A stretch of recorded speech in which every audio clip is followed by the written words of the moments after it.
नमस्कार, आप देख रहे हैं BIJ टीवी जनता की आवाज। मैं हूं आपके साथ रंजन ठाकरे। केंद्र के नए कृषि कानूनों के खिलाफ दिल्ली सीमा पर डटे किसानों को हटाने से संबंधित याचिकाओं पर सुप्रीम कोर्ट ने सुनवाई टाल दी। कोर्ट ने कहा कि सभी पक्षों को सुने बगैर वह कोई आदेश नहीं देगा। सभी पक्षों को नोटिस भेजा जाएगा। कोर्ट ने इस दौरान केंद्र सरकार से पूछा कि क्या किसानों के साथ बातचीत होने तक सरकार कानूनों पर अमल टाल सकती है। सरकार को सलाह भी दी कि वो कुछ वक्त के लिए कानून होल्ड रखने पर विचार करें।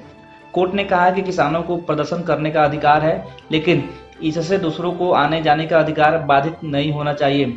प्रदर्शन का मतलब दिल्ली को बंद करना नहीं हो सकता। सिर्फ प्रदर्शन से किसानों का उद्देश्य पूरा नहीं होगा। प्रधान न्यायाधीश S.A. बोबड़े ने गुरुवार को सुनवाई के दौरान कहा कि एक विरोध तब तक संवैधानिक है जब तक वह संपत्ति या जीवन को नुकसान नहीं पहुंचाता। केंद्र और किसानों को बात करनी होगी। हम एक निष्पक्ष और स्वतंत्र समिति बनाने के बारे में सोच रहे हैं, जिसके समक्ष दोनों पक्ष अपनी बात रख सके। समिति एक निष्कर्ष देगी जिसका पालन किया जाना चाहिए। इस बीच विरोध जारी रह सकता है। CJI S.A. बोबड़े ने यह भी कहा है कि स्वतंत्र समिति में P. साईनाथ, भारतीय किसान यूनियन और अन्य सदस्य हो सकते हैं। किसान हिंसा को भड़का नहीं सकते और न ही इस तरह के एक शहर को ब्लॉक कर सकते हैं। दिल्ली को ब्लॉक करने से शहर के लोग भूखे रह सकते हैं। बात करके किसानों का मकसद पूरा हो सकता है। केवल विरोध पर बैठने से फायदा नहीं होगा। हम भी भारतीय हैं, हम किसानों की दुर्दशा से परिचित हैं और उनके प्रति सहानुभूति रखते हैं। किसानों को केवल विरोध प्रदर्शन के तरीके को बदलना होगा। हम यह सुनिश्चित करेंगे कि वह मामले में अपना पक्ष रख सके। इस प्रकार हम एक समिति बनाने की सोच रहे हैं। सुप्रीम कोर्ट ने केंद्र से कहा कि वह कानून को होल्ड पर रखने की संभावनाएं तलाशें। कोर्ट ने अटॉर्नी जनरल से पूछा कि क्या सरकार कोर्ट को यह आश्वासन दे सकती है कि वह कानून के क्रियान्वयन पर तब तक कोई कार्रवाई नहीं करेगी जब तक कि अदालत इस मामले की सुनवाई नहीं करती।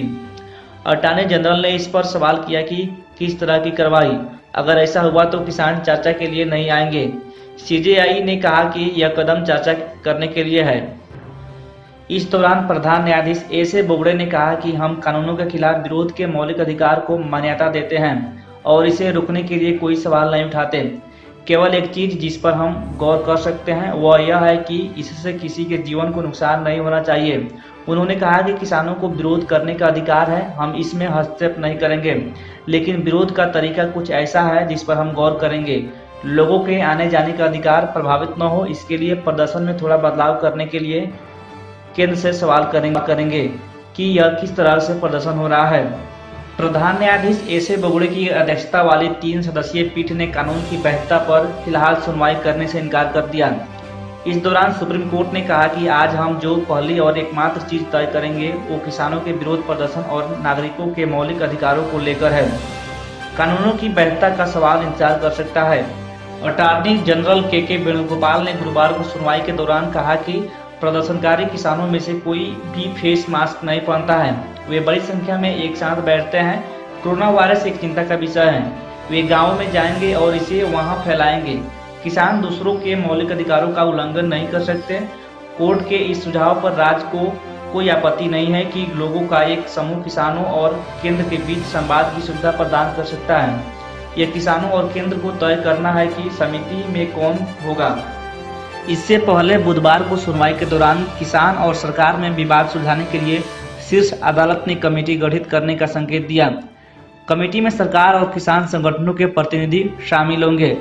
अदालत ने इस संबंध में केंद्र, हरियाणा व पंजाब सरकारों एवं किसान संगठनों को नोटिस जारी कर संबंधित पक्षों से एक दिन में जवाब देने को कहा था।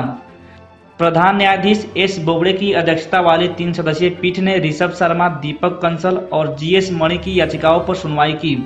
इस मामले में कोर्ट ने 8 किसान संगठनों को भी पक्षकार बनाते हुए नोटिस जारी किया।